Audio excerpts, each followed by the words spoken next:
Félix Ucán Salazar, este periodista que, como siempre, cada viernes nos regala unos minutos para poder platicar de varios temas. Muy buena tarde, Félix, ¿cómo estás? Raúl, muy buenas tardes, un saludo al auditorio, la verdad es un gusto estar acá. Mandamos un saludo a José Luis, que anda de paseo por allá, y qué bueno, precisamente hoy vamos a tocar un tema relacionado con los paseos, con los turistas, que es el turismo carretero en Yucatán. Okay. Muy pocos hablan de este tema. Me ha tocado en las últimas 2 semanas visitar algunos centros turísticos poco conocidos en Yucatán. Yo te preguntaría, por ejemplo, si conoces el gran cenote Jubicú. No lo conozco. El cenote Suitún.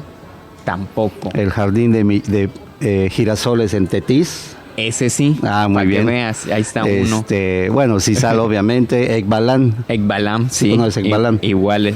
Bueno, tenía yo 30 años que no iba. Pero bueno, hay un parque apícola que se llama Xcopec en Valladolid. Ok. Un concepto muy, muy interesante relacionado con la abeja melipona. Estuvimos en un solar maya en Maní. También muy, muy interesante. Es otro concepto innovador, muy, muy interesante, donde se recrea la milpa maya tal como era en nuestros ancestros. Ok. Pero bueno, aquí viene todo esto, Raúl, es que no lo vemos, pero sí existe un turismo carretero en Yucatán. A mí me tocó la semana pasada ir a Ekbalam y Jubicú, que es un corredor turístico interesante.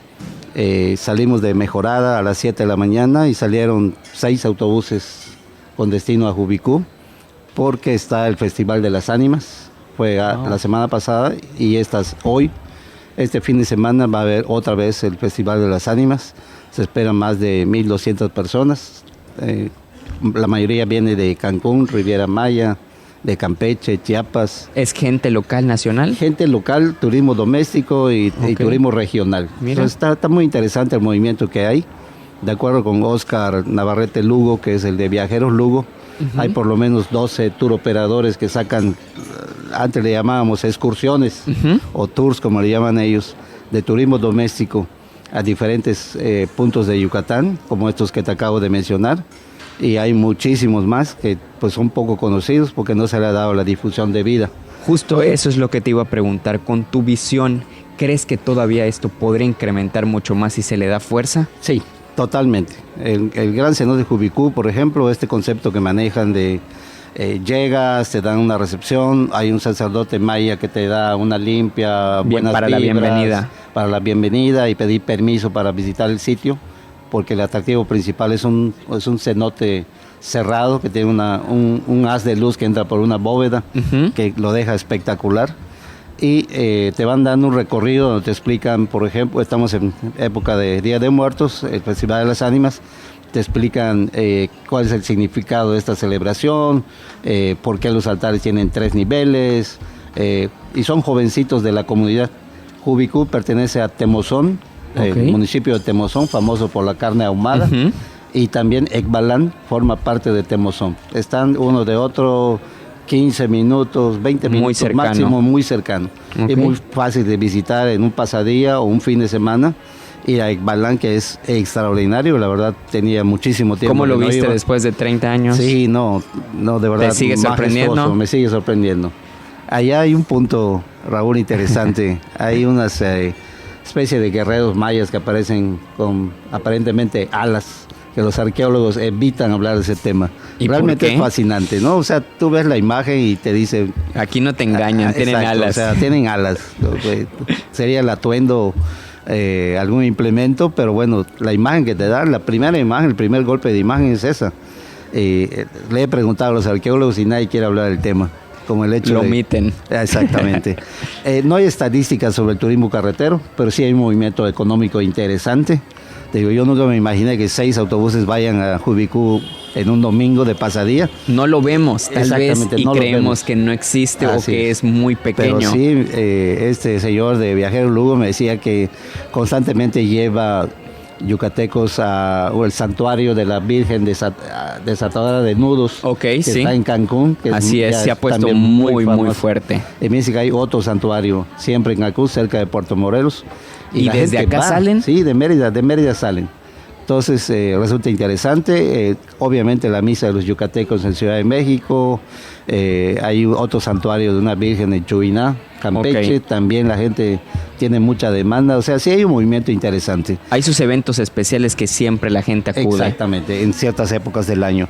No hay estadísticas sobre el turismo doméstico, turismo carretero, pero bueno, de acuerdo con el Observatorio Turístico de Yucatán, que es un documento oficial, nos dice a través de qué vía llegan los turistas a Yucatán. El 73.9% llega por vía aérea, que pues, obviamente es el mayor. Un 26% se distribuye de la siguiente manera. Un 5.7% llega por carretera en transporte público. El 2.4% lo hace en vehículo rentado. El 15.4% en vehículo propio. Y un 2.7% en carretera de servicio de transporte turístico. Esto es lo que nos dice el Observatorio Turístico de Yucatán respecto a cómo llegan los turistas a este destino. Un referente que tenemos pues son las estadísticas de una empresa camionera, no sé si puedo decir el nombre. Claro. Autobuses de Oriente, ADO, reporta que de enero a agosto de este año ha movilizado a 658.100 pasajeros vía terrestre hacia los principales destinos turísticos, siendo el 30.2% con destino a Cancún. O sea, Cancún sigue siendo un destino bastante fuerte. Bastante fuerte. Ahora, yo diría que Cancún, bueno, Riviera Maya y Cancún. Sí, de las dos van de la mano. Algo que me suena interesante ahí es la estadística del coche rentado.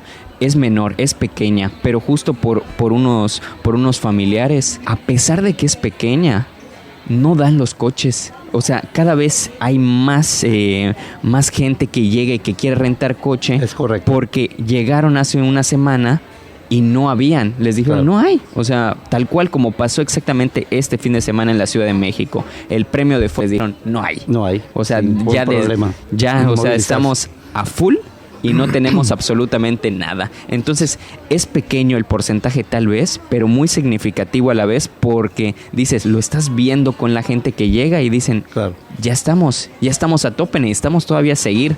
Y con esta parte del turismo carretero, implementarlo y potencializarlo más, imagínate lo que podría ser, Félix. Es un tema que tocamos hoy, Raúl, con la intención de que pues, las autoridades miren a ver este segmento, que es muy importante. Seguramente moverán movimiento económico muy interesante, pero pues no se conoce, no hay estadísticas. No hay, Sería no se bueno habla. Estudiar a fondo qué pasa con este segmento turístico. Completamente, y para cualquier área de Yucatán, norte, sur, este, oeste, hay tela de donde cortar. Solo para cerrar, tú me preguntabas si se promueven estos destinos turísticos que tenemos en Yucatán. La fortaleza del turismo de Yucatán está en su diversificación.